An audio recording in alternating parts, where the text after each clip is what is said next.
we're still thinking, even with the shoulder, we're looking at core, right? So we have tracking. Sometimes with the hip, I don't have my patients track, but you still, visual tracking is important, knowing where your limb is in space, right? So what I'm going to do is, what's this pattern right here? D1.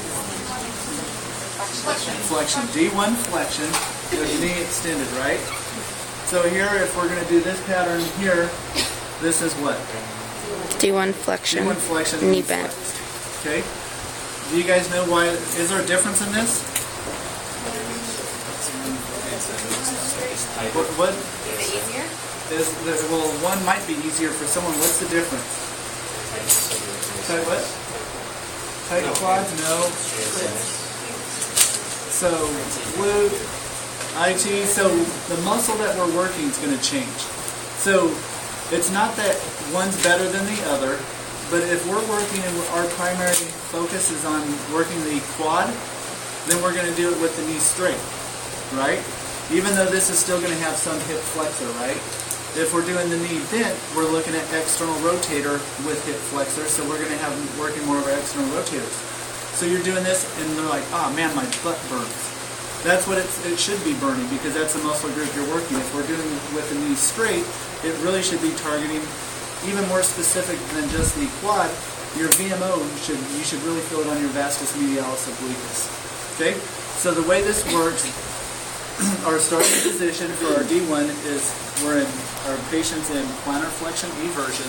Okay, she's slightly abducted. So we go dorsiflexion, inversion, external rotation at the hip, adduction, hip flexion. Okay, and this is normal. She's not going to go much further than this because her hamstrings are tight. Okay, so first thing we do, this is our, what's this called that I'm having her do right now? What?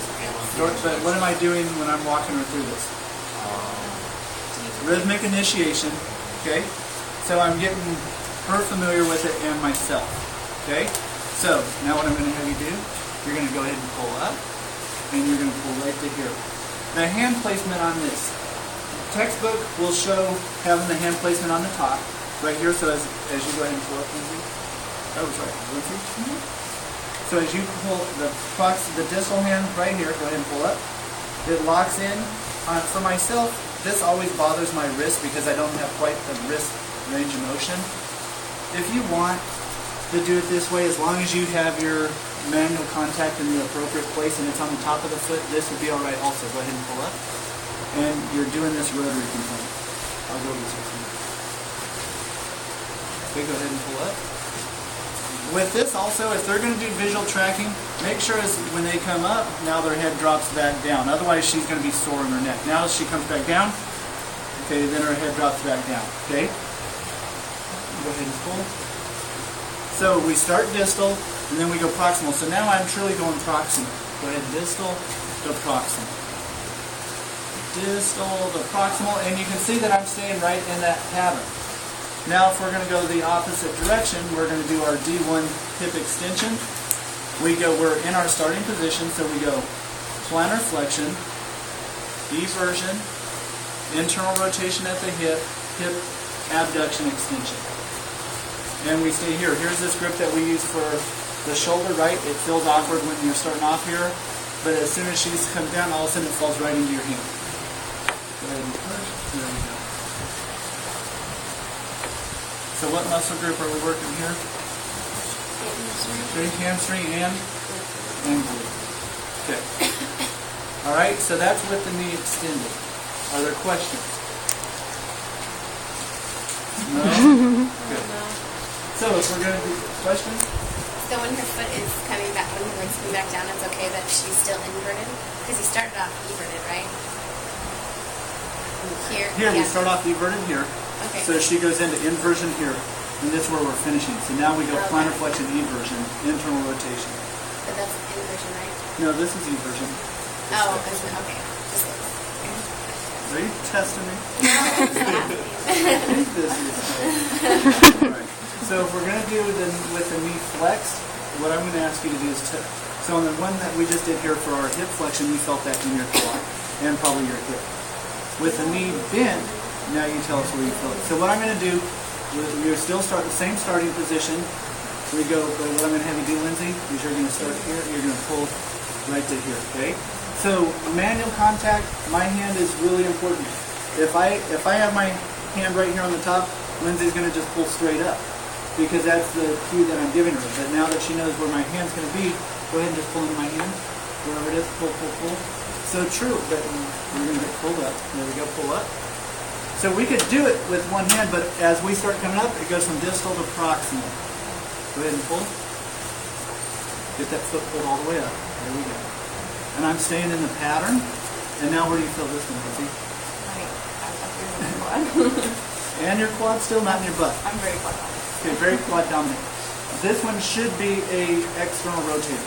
So for her, I could take out my hand here, where she's not using her hip flexor as much, and just use this hand. So I want you to pull up here and then pull straight in. Pull straight in. And then it ends up switching because as soon as I put my hand here, she's wanting to use hip flexor. If I take that away where she's just pulling, this has to be adductors and external rotators. Okay? So switching this, now we would go plantar flexion, eversion, knees going into extension, hip internal rotation, abduction extension. And this one's going to be more for the glutes. Okay? For you in here practicing, I think this is a good one for you to practice with the knee bent in here, just because if you're a little bit shorter, it's easier to do this than getting all the way up here. Okay? What other one are we doing? Okay, so D2 flexion. D2 flexion, here we go, starting position. Starting position is adducted. She's in inversion plantar flexion, so now it's going to go toe extension, dorsiflexion, eversion, internal, we're going to keep the knee straight on this one starting. So internal rotation at the hip, hip abduction, and flexion. So go ahead and first thing, stand.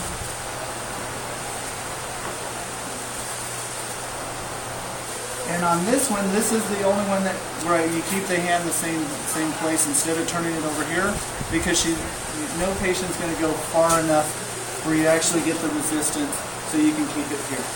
But I'm still in the diagonal, okay? And our verbal cues on this one is going to be push, okay?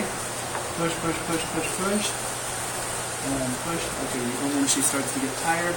This next one that we're going to do is going to be D2 extension with the knee extended. This is the one that I really highly recommend that you're cautious on. This is the only one that you're not pushing, you're not controlling with your body. Now they're pulling you. My first semester teaching, went through all this, and then I had a patient, she was 5'1", 5'2", gets up, the guy goes ahead and pulls him through her right over the table. So, make sure, I tell this because like I'd never thought about it, but until I saw it, all of a sudden you pull hard, go ahead and pull down. And for the female patient or student, it threw her right over the table. So this one, make sure that you're braced and you're ready to go through the pattern when you have them start.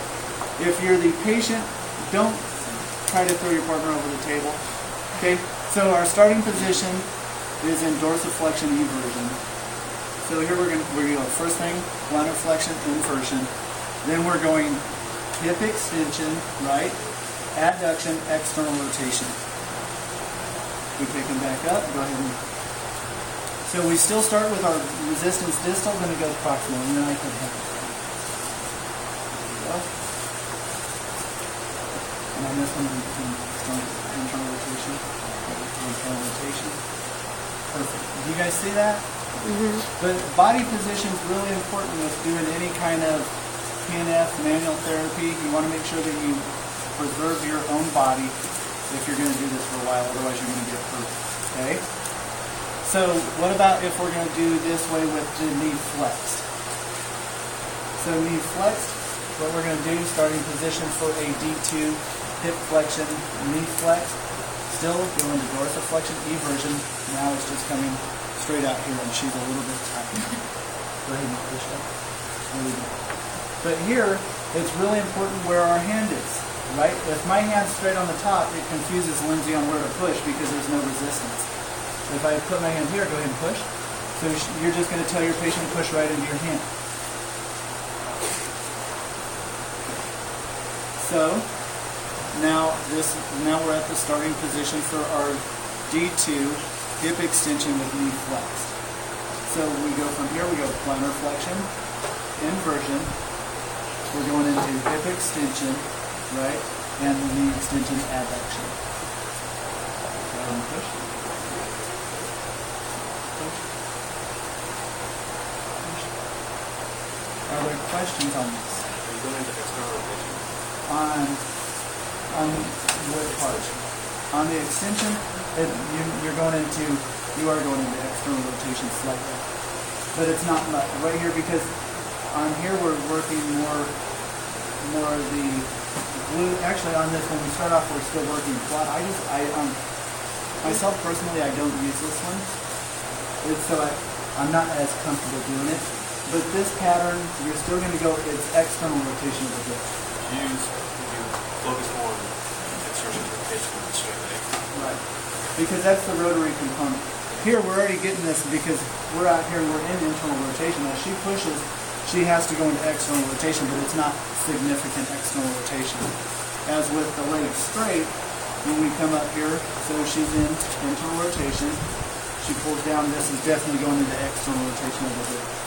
You really, it seems like you're popping your hand on that external rotation. No, it's with my distal hand.